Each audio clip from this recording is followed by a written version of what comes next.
Browns receiver Andrew Hawkins and O-lineman Joe Thomas yesterday brushed off a TMZ report that 3 unnamed Browns players were calling for Mike Pettin to go back to Johnny Manziel. Thomas compared the story to picking up the onion and that it couldn't be further from the truth. That was pretty funny.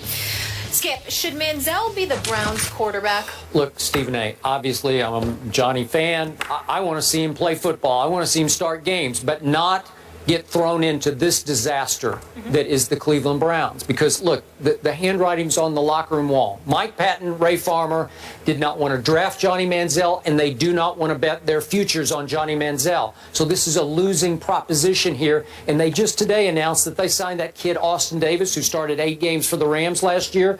2-year extension, gave him $500,000 guaranteed, 4.2 overall. It's not huge money, but they're showing you that they like him more than they like Johnny Manziel. They want to keep him in the fold as a possible starter going into next year. Ditto.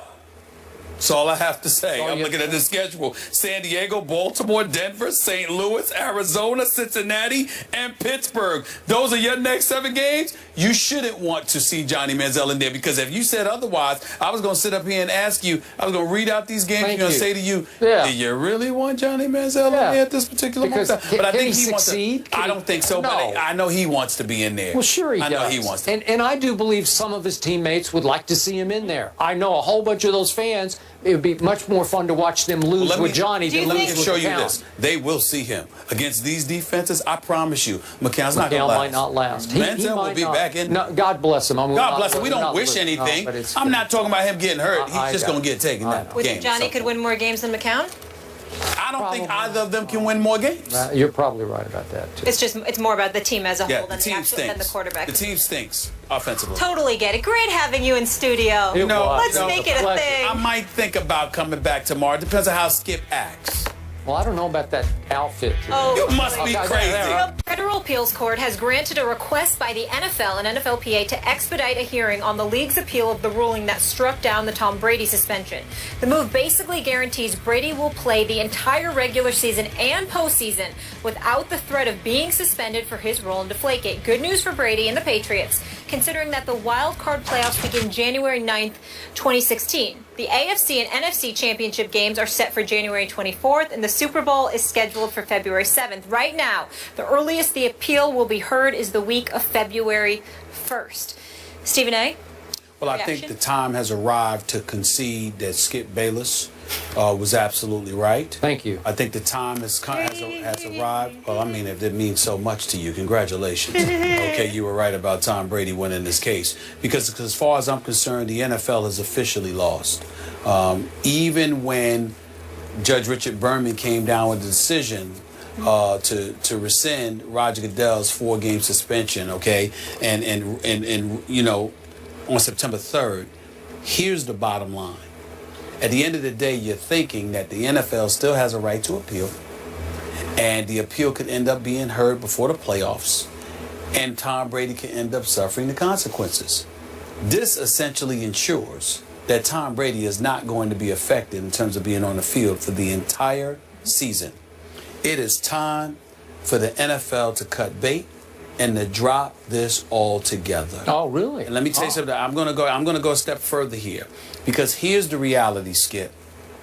If the Patriots make the Super Bowl and you, as a league, go after Tom Brady still the week of the Super Bowl, a year later, that is beyond insanity.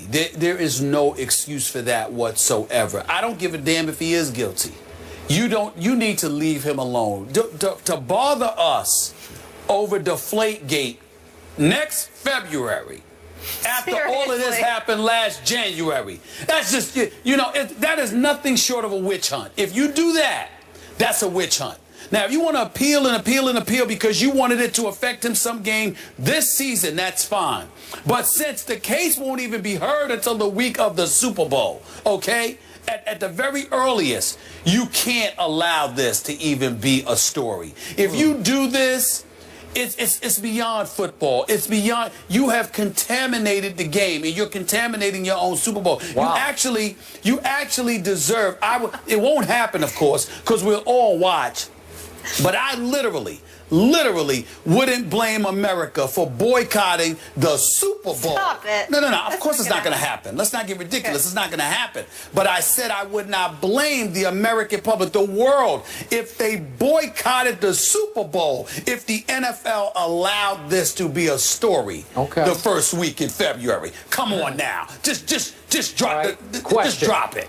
So what percentage of American NFL, or not American, let's do worldwide NFL fans, what percentage still believe Tom Brady knew about it and lied about it? I think more than 50%. Okay, so to your point, see, then more than 50% of the people would applaud the NFL for continuing to hang in. I disagree because, Skip, I don't believe that the quarterback knew nothing. I just don't believe he actually said deflate the footballs below PSI levels of 12.5.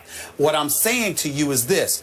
I don't care, and I think I speak for a lot of folks out there who simply don't get. Now that football has started, we want to see Tom Brady out there performing. We don't care anymore. The NFL had the offseason to handle their business. Okay. You failed in that quest. Let it go. To allow it to become a headline. Again, the week of the Super Bowl, after it was the headline, the week of the last Super Bowl, that's inexcusable. Okay. It's inexcusable. It's not the NFL's fault or doing that the appellate hearing, the appeals court, would start on February 1st. It is their fault. But it's the court ruled that. I know that. The court docket. I know that. But if the NFL said we drop it, they'll drop it. They could drop it if they wanted to. You lost. You lost. Drop it. It's over. He's back playing, and you can't affect. Because even if they heard the case, Skip, the first week, the week of the Super Bowl, they're not going to tell Tom Brady if he's in the Super Bowl, you can't play that Sunday. They're not going to come down with a ruling that prevents it from playing. So why bother? Okay, there have been some prominent cases that have been won on appeal. And the most prominent one I know of, speaking of sports, is Maurice Clarett.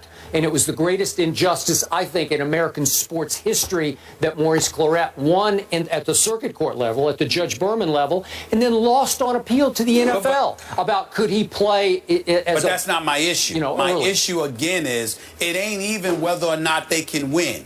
If you can't win before the Super Bowl, if Tom Brady is in it, we don't need to read those headlines. He's playing anyway. So why bother him? Well, now, if he wasn't playing, if he wasn't playing, that's it.